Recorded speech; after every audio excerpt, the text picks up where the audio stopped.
स्वागत है आपका नेक्स्ट टाइम न्यूज में। इस रिपोर्ट में बात कर रहे हैं हम अनुराधा पोडवाल को लेकर। जी हाँ, बता दें वैसे तो आज गुलशन कुमार जी का बर्थडे है, लेकिन जब गुलशन कुमार जी का नाम लिया जाता है तो अनुराधा पोडवाल का नाम अपने आप साथ में आ जाता है, क्योंकि कहा जाता है कि जिस टाइम पे करियर पीक पे था अनुराधा पोडवाल का, तो वो मेहनत और वो साथ देने वाले कोई और नहीं, वो सिर्फ और सिर्फ गुलशन कुमार जी थे। जी हाँ, टी सीरीज के ऑनर उन्होंने खुद शुरुआत की थी टी सीरीज की, जिसकी वजह से टी सीरीज में हर एक गाना गाया करती थी अनुराधा पोडवाल।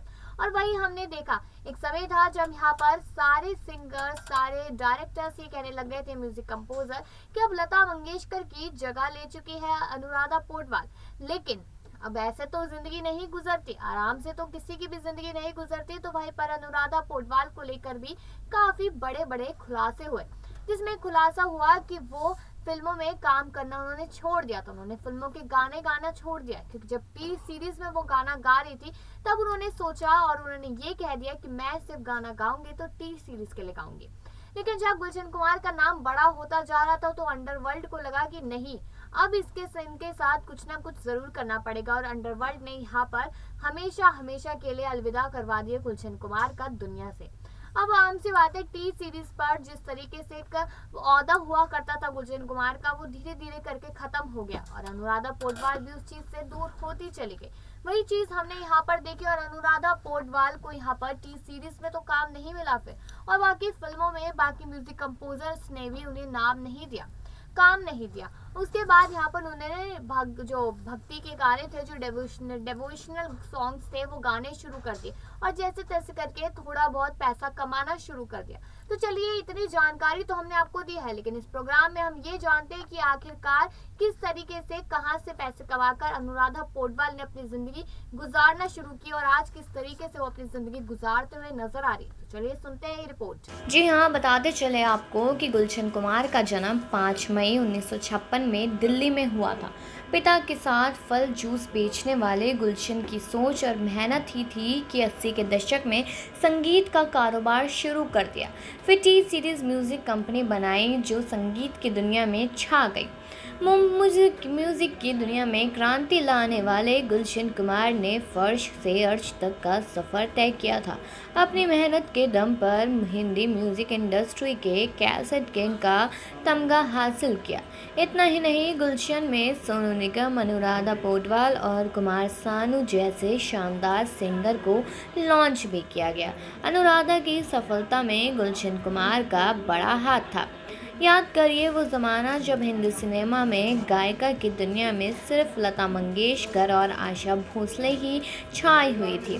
टी सीरीज़ की खोज अनुराधा पोडवाल ने संगीत की दुनिया में अपनी सुरीली आवाज़ से जगह बनानी शुरू की। अनुराधा ने कालीचरण और फिल्म अभिमान में गाकर अपनी जादुई आवाज़ सुनाई थी।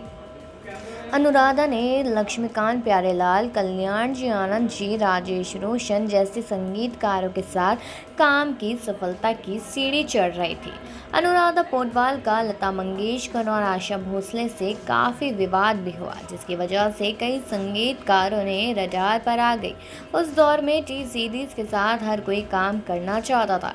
इसी समय अनुराधा को गुलशन कुमार का साथ मिला और उनके लिए गाने लगी। कैसेट किंग गुलशन कुमार का साथ मिलते ही अनुराधा की सफलता आसमान छूने लगी।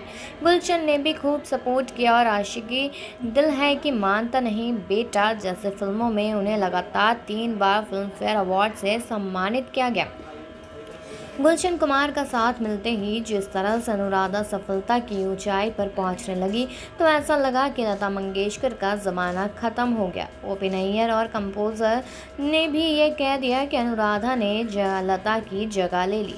वहीं गुलशन कुमार ने कहा था कि वह अनुराधा को फिल्म इंडस्ट्री की दूसरी लता बनाएंगे।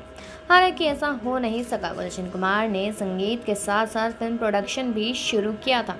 हिंदी म्यूजिक इंडस्ट्री के बेताज बादशाह गुलशन कुमार ने सफलता की ऐसी ऊंचाई छू ली जो अंडरवर्ल्ड को रास नहीं आई।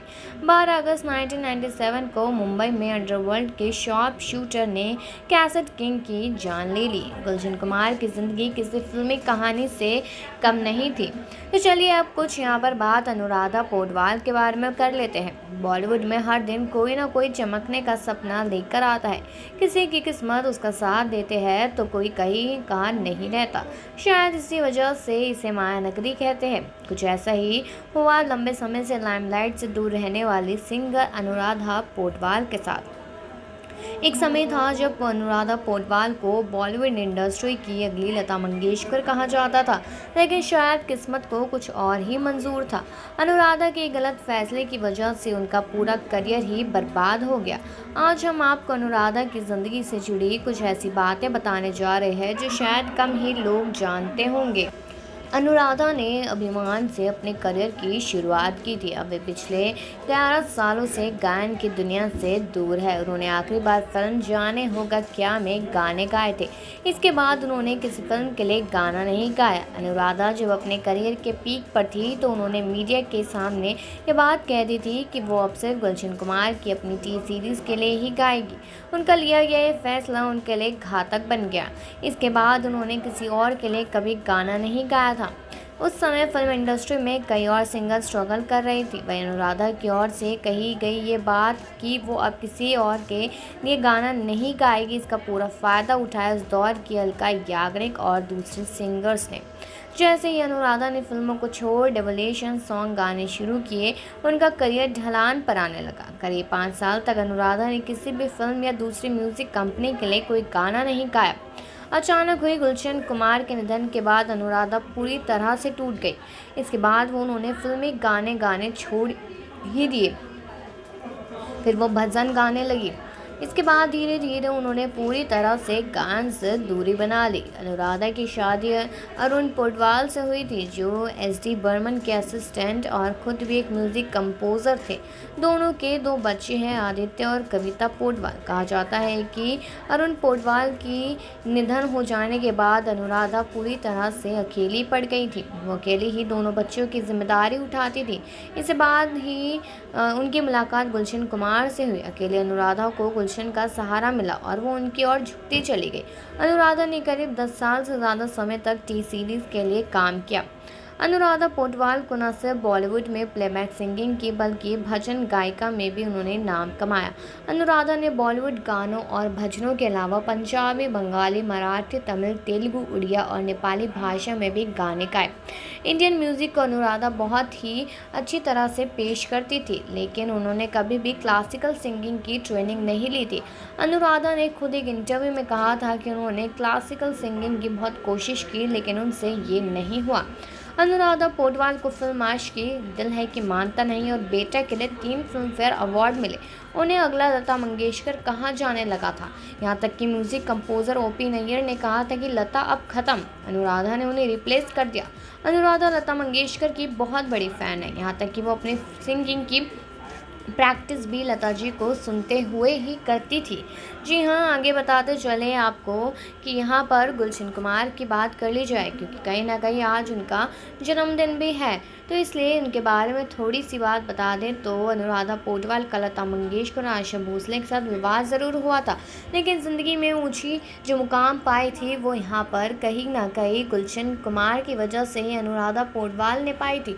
इसी चीज़ को देखते हुए यहाँ पर अनुराधा एक समय पर बहुत बड़े मुकाम तक पहुँच गई थी। तो वही लेकिन अब आपने इस रिपोर्ट में ये तो सुना ही कि अनुराधा पौडवाल जो एक समय पर कितनी बड़ी सिंगर थी। लता मंगेशकर जैसी सिंगर को वो टक्कर देती नजर आ रही थी।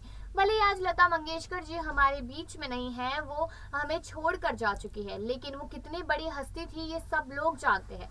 उन्हें कितने सम्मान के साथ इस दुनिया से अलविदा किया गया था। और वहीं पर अनुराधा पौडवाल का जो हमने पूरी कहानी सुनी, तो उस तरीके से कहीं ना कहीं लोगों को उनसे नफरत भी होने लग गई थी। लेकिन यहाँ पर आज हम आपको बता दें कि यहाँ पर अनुराधा पौडवाल की जो आवाज़ थी वो कहीं ना कहीं लता मंगेशकर को सच में टक्कर देती हुई नजर आती थी, और उनकी जगह यहाँ पर अलका याग्निक ने ले ली।